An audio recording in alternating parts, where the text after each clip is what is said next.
మొన్నేమో నా పట్ట నా ఇష్టం, ఈ రోజేమో అబ్బా కమ్మగా ఉంది. రోజుకో వింత పేరుతో రెస్టారెంట్ల మీద రెస్టారెంట్లు పెడేస్తున్నారు. పేర్లు చూస్తే విచిత్రంగా ఉన్నాయి, టేస్టులు మాత్రం అదిరిపోతున్నాయి. అనకాపల్లి నుంచి కోండ్రం వెళ్లే రూట్ లో కరెక్ట్ గా కోండ్రం సెంటర్ లోనే మా దోస్తు గడు పెట్టాడు అబ్బా కమ్మగా ఉంది అనే రెస్టారెంట్. క్వాలిటీలో గానీ క్వాంటిటీలో గానీ అస్సలు కాంప్రమైజ్ లేదు. పెద్దోళ్ళకి కావాల్సిన స్టఫ్ ఐటమ్స్ నుంచి కుర్రోళ్ళకి కావాల్సిన నూడిల్స్, ఫ్రైడ్ రైస్ వరకు అన్ని మన దగ్గర ఉంటాయి. సూపులు, స్టార్టర్లు కూడా ఉంటాయి, బిర్యానీ, చికెన్ కర్రీ కూడా ఉంటాయి. ఇక మనం మాయగారి షాప్ దగ్గర మనం వెళ్ళకపోతే ఎలా అని అందరూ కట్టుకొని వచ్చేసాం. ఎవరికి ఏం కావాలో అన్ని ఆర్డర్ ఇచ్చేసాం. ఫ్రీగా డ్రింకులు కూడా దొబ్బేసాం. టేస్ట్ మాత్రం అదిరిపోయింది అనుకో. ఇక అలా ఫుల్ గా మెక్కేసి కాసేపు సోదేసుకొని కష్ట సుఖాలు మాట్లాడుకుని సైలెంట్ గా ఇంటికి పోదాం అనుకుంటే ఈలోగా మా చోటుపిని కూడా వచ్చి మాయ తిన్నదాన్ని డబ్బులు అడుగుతున్నాడు రా అన్నాడు. ఇంకేం చేస్తానని సచ్చినట్టు ఆడి నెంబర్ కి పేటిఎం చేస్తాం.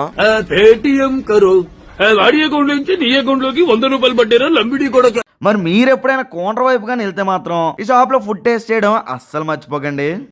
लाइक करे, फॉलो करे, शेयर करे.